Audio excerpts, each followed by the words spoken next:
រឿងខ្មោចផ្ទះខ្មោចនៅភូមិឆ្ងាយនៅភូមិតូចមួយដែលស្ថិតនៅឆ្ងាយពីទីក្រុង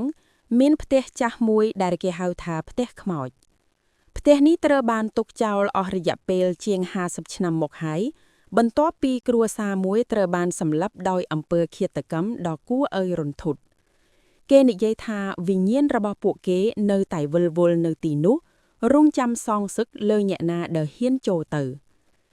នៅយប់មួយដែលមានព្រះច័ន្ទពេញវង្សក្មេងវ័យជំទង់3នាក់គឺសុខាមេងនិងលីណាបានសម្រេចចិត្តចូលទៅរុករកផ្ទះនោះដើម្បីបង្ហាញថាពួកគេមិនខ្លាចអ្វីទាំងអស់សុខាជាក្មេងប្រុសដែលមានចិត្តក្លាហានបំផុតក្នុងចំណោមពួកគេបាននិយាយឡើងដោយសំឡេងខ្លាំងថាហេមេងលីណា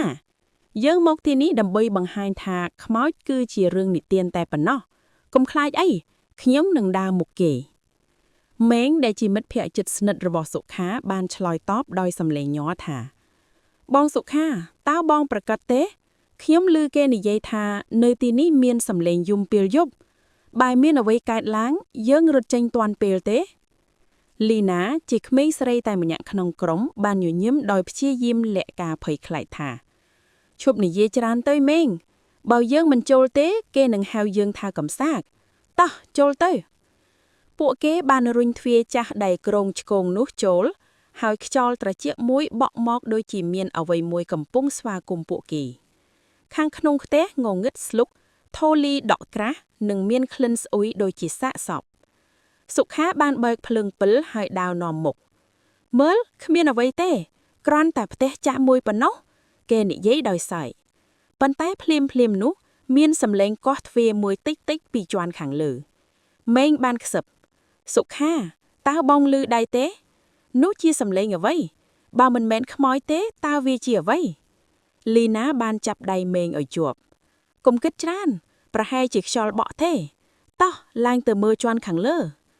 ពួកគេបានឡើងចណ្ដើរឈើដែលក្រងឆ្កង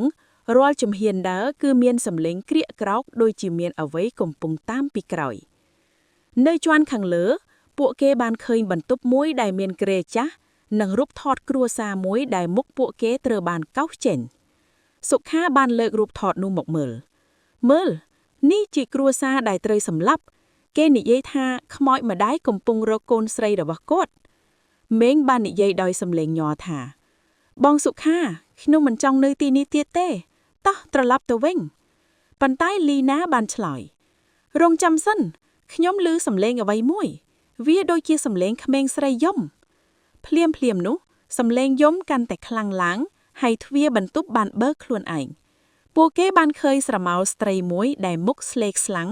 សក់វែងខ្មៅនិងភ្នែកក្រហមដូចឈាមស្រមោលនោះបាននិយាយដោយសំឡេងខ្សឹបថាកូនស្រីខ្ញុំ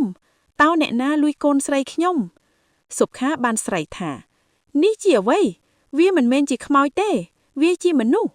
ប៉ុន្តែស្រមោលនោះបានខិតជិតមកនិងដៃវែងរបស់វាបានចាប់ស្មាលីណាបានស្រែកថាជួយខ្ញុំវាត្រជាក់ណាស់វាកំពុងទាញខ្ញុំចូលទៅក្នុងជញ្ជាំងមេងបានព្យាយាមទាញលីណាមកវិញលីណាកុំទៅ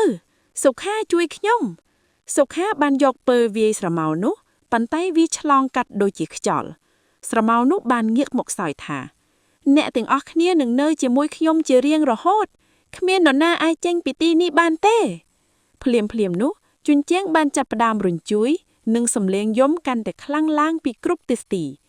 មេងបានស្រែកថាវាមានខ្មោចច្រើនណាស់រត់ទៅប៉ុន្តែទ្វារបានបិទខ្ទប់ហើយពួកគេត្រូវជាប់នៅទីនោះនៅពេលព្រលឹមគេបានរកឃើញសាកសពរបស់ពួកគេ3នាក់នៅក្នុងផ្ទះនោះដោយមុខពួកគេបង្ហាញពីការភ័យខ្លាចដ៏ខ្លាំងក្លាគេនិយាយថាវិញ្ញាណរបស់ពួកគេឥឡូវនេះកំពុងវិលវល់ជាមួយខ្មោចចាស់រងចាំអ្នកក្លាហានបន្ទាប់បើអ្នកឮសំឡេងយំពីផ្ទះនោះកុំចូលទៅព្រោះវាអាចជាសំឡេងរបស់សុខាមេងឬលីណាដែលកំពុងអង្វរជំនួយ